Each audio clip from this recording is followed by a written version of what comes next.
Assalamualaikum warahmatullahi wabarakatuh. Ini ada 3 kajian tentang sholat yang disampaikan oleh Ustadz Adi Hidayat. Mari kita dengarkan bersama-sama dan kita pahami. Semoga bermanfaat, menjadi amal ibadah di dalam kegiatan hidup kita sehari-hari dan dapat menyempurnakan ibadah kita kepada Allah Subhanahu wa Ta'ala. Simak video ini dan kita pahami. Demikian, assalamualaikum warahmatullahi wabarakatuh.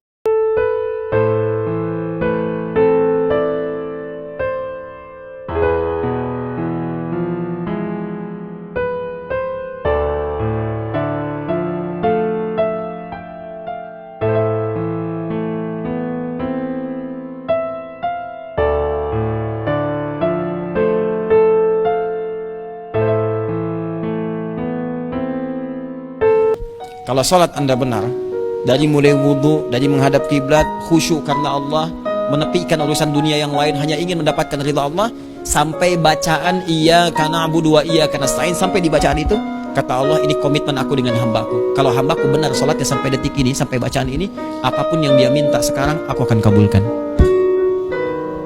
Ya, maka saya kira jangan larut dalam kesedihan. Semua orang punya persoalan, kemudian berhusnudzon kepada Allah bahwa masalah itu untuk meningkatkan kualitas kehidupan, lalu bawa dalam sholat untuk bersimpuh kepada Allah dengan tawakal. Setelah itu berikhtiar menyelesaikan persoalannya, berikhtiar pelan-pelan. Nah, dengan ikhtiar itu Allah akan bimbing. Mungkin ada percepatan, mungkin terasa lambat karena Allah ingin melihat peningkatan ibadah supaya menghapuskan dosa dulu. Seakan-akan begini mengatakan, hei, gampang itu masalah selesai. Kamu kemarin kemana aja? Belum meningkat sholatnya, belum baca Quran. Aku ingin berikan dulu pahala kepadamu untuk menghapus dosamu. Setelah itu baru selesai urusanmu. Paham ya? Apa tujuan Allah menyuruh kita dalam sholat? Ternyata bukan ingin memberikan beban ruku dan sujud. Bukan sujudnya yang penting. Karena semua makhluk tidak sujud pun tidak akan menurunkan status Allah sebagai Tuhan. Allah tetap Allah, gak ada ruginya.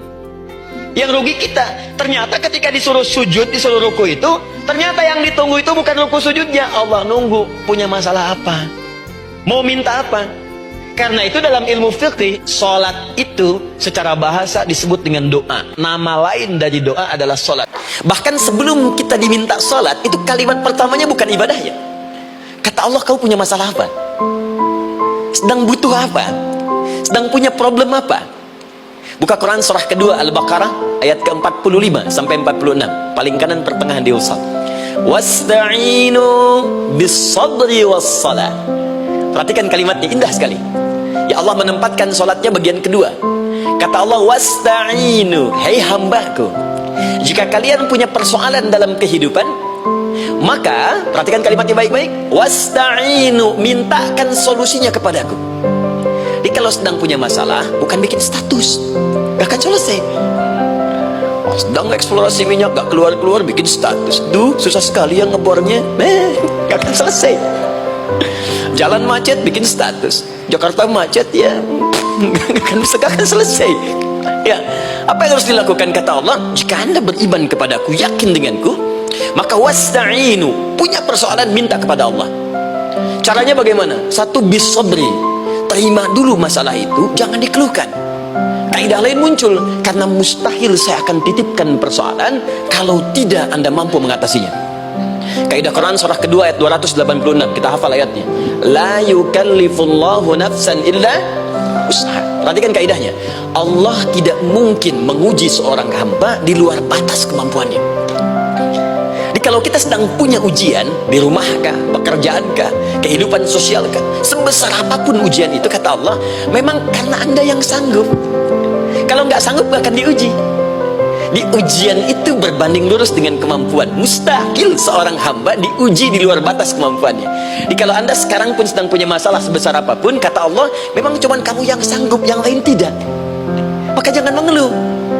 Jangan Anda katakan, ya Allah, why me? Kenapa saya? Kata Allah, why not? Memang kamu yang mampu, yang lain tidak. Nah, ketika Anda bisa menerima itu dengan sabar, baru datang kalimat kedua, wassalah. Kemudian datang tunaikan sholat dan mintakan solusi kepadaku lewat sholat.